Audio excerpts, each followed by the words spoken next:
Welcome to the Chief of Staff Chronicles. I am your guide, your host, Anne Marie Otanes, the Chief of Staff Architect, and I wanted to spend just a few minutes today talking about networking. So I've been discussing networking with clients and people that I mentor, and as I've started to grow my own network, I'm finding that there's a lot of people that are either hesitant to network, they have a fear of networking, or there's something that's keeping them from actually networking with individuals.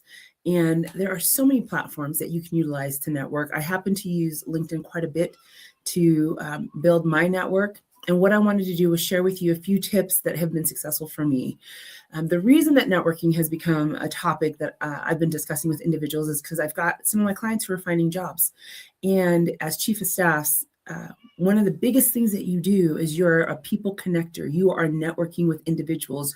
You're learning about the landscape, who you need to talk to get what done. Because if you truly are operating in a chief of staff mode, you're not looking for someone to give you permission to do something. You understand what needs to be done and you go and figure out how to do it. And the best way to figure out how to do that is to make sure that you've either got a network that can support those asks. You have champions, but you've got people that you can reach out to. And so as I was thinking about ways that I network, the first thing, I wrote some things down, so I'm going to be referring to my notes. One, whether you're in a new job or you're just networking on LinkedIn, have a purpose. Why do you want to network? I think one of the reasons that people are so scared to network is they feel that it's very transactional. And it can be if you don't have a purpose. When I have networked, and I'll use the example of being on LinkedIn, and I'm seeing individuals that are talking about things that are of interest to me, that we have similar interests. They have a background that is fascinating to me. I want to learn about them, and I want to grow my own skill set. And so I try to find what is my purpose and why am I going to reach out to that person? Initially, it will feel very transactional because it is a transaction. If you don't know somebody, at the end of the day, the initial introduction is very transactional. You have the opportunity to then turn it into something a lot more meaningful. So one, have a purpose. Whether you're looking for individuals that have a similarity to you or difference, it doesn't even matter.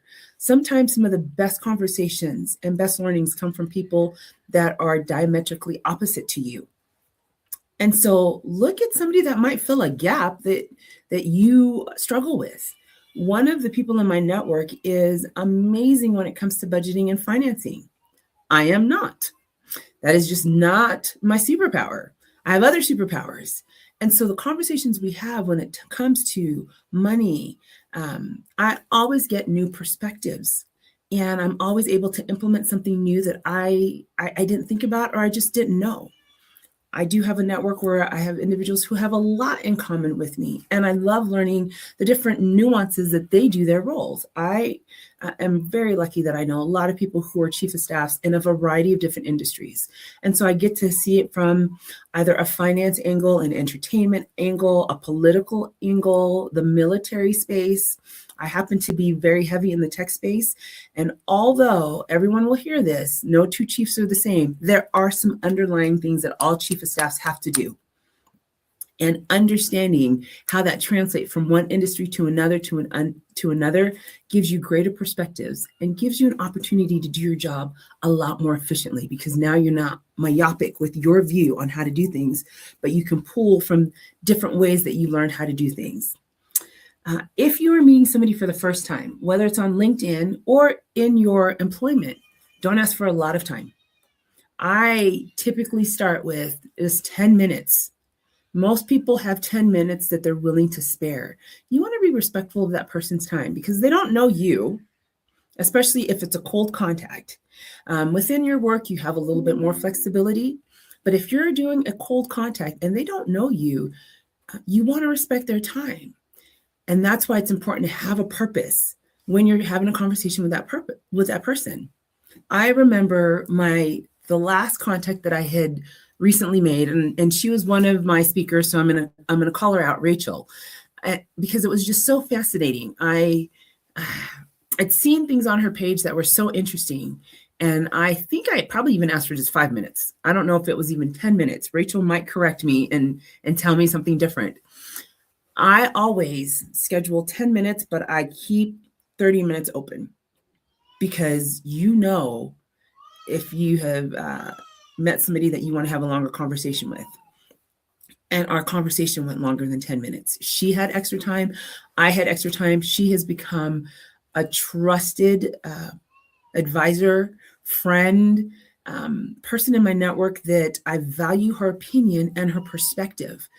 And it started with just a 10-minute, hey, let's chat and let's see if we have things in common that we want to talk about.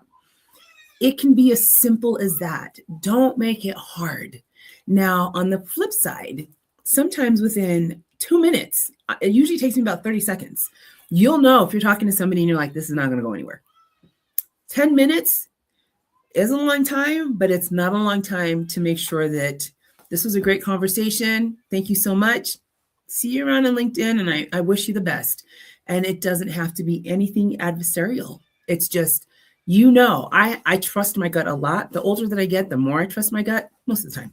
Sometimes my gut can be interesting, but the older I get, the more I trust my gut. And if I'm feeling like this is a good connection, great. If I feel like this is not going to work, I trust my gut.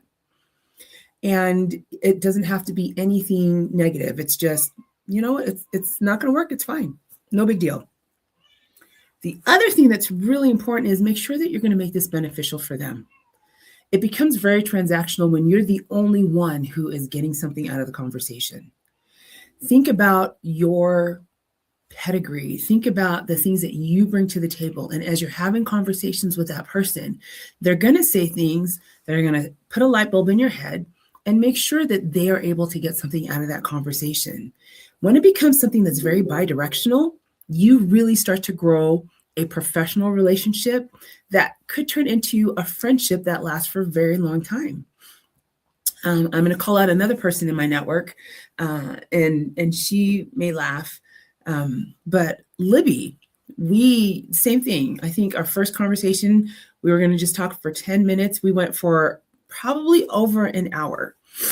And I had an opportunity to finally meet her face to face a few months ago. And it felt like I was seeing an old friend that I had missed because of the type of conversations we have. We're both chief of staffs. We're both executive speakers. We have so many things in common. We both come from a moral and ethical space that resonates with both of us, which in today's time, that's something that's very important to a lot of people, that you are aligning on the things that are important to you and the values that you have. And so the conversations we ended up having ranged from things that have a professional spin around the work that we do, a personal spin around family life, a political spin, like just in every space. And it was delightful to sit down. And I think we had a late lunch, early dinner, and just chatted. And again, another person who is a trusted individual in my network. And it started with a 10-minute conversation. The last thing that I wanted to share when you're having these conversations is be authentic. Just be yourself. Think about the things that are about you. For me, I have a beautiful 8-month-old little girl. And there are times where she crawls into my office. And if I've had a conversation with someone where I know it's going to be lasting, I tell them about my little girl. And I say straight up, you might see her on future calls. And the reaction 100% of the time has always been, please bring her.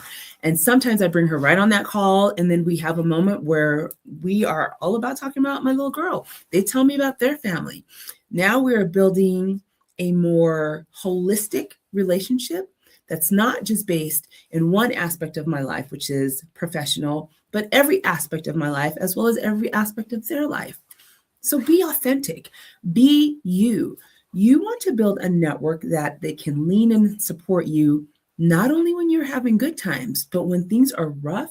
You've got to go to that well where people are like, I know you, you are a known entity. What's going on? Because our self-talk is so dangerous that we forget just how amazing we are. And if you've got a strong network, they'll remind you. And if you have a strong network that you trust, you'll believe them. So again, these are just a couple of things that I do as I am building a network, whether it's on LinkedIn, whether it's at work. You don't have to make it hard. You don't have to make it complicated. You don't have to overthink it. Truly, what you're doing is trying to find like minds, even if they do things differently than you, that you can connect with and have a narrative that you're just literally trying to make the world a little bit of a better place by knowing somebody that you didn't know before. I know it sounds pretty altruistic and it sounds simple, but when it comes down to it, we all want to live in a world that we can pass on to our progeny. We want, those who come after us to say, wow, you worked really hard to make this place a good place for me to live. We talk about standing on the shoulders of our ancestors. They worked really hard for the opportunities and the things that we have, and we should work just as hard to make sure that those that come after us have not only those same opportunities, but even more opportunities. So if you find that you struggle with networking, you're not quite sure how to get started, drop me a DM. Let's chat. I've made it really simple because it is really simple.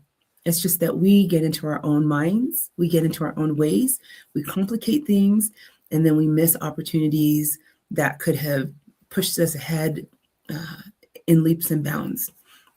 Thank you for spending a few minutes with me as I talk about this important topic of networking. I hope wherever you are, you have a fantastic rest of your day. And like I said, if you've got any questions, you want to learn more about networking, drop me a DM. Let's chat and let's make sure that you're poised for the remainder of this year. We're just in April. We're about to go into May, and then it's summertime. I mean, the year is flying by. Let's make sure that you're able to accomplish those things and those goals that you wanted to accomplish at the beginning of the year. And I'd be happy to be a partner with you in that. Again, Anne Marie signing out. I'll see you next week.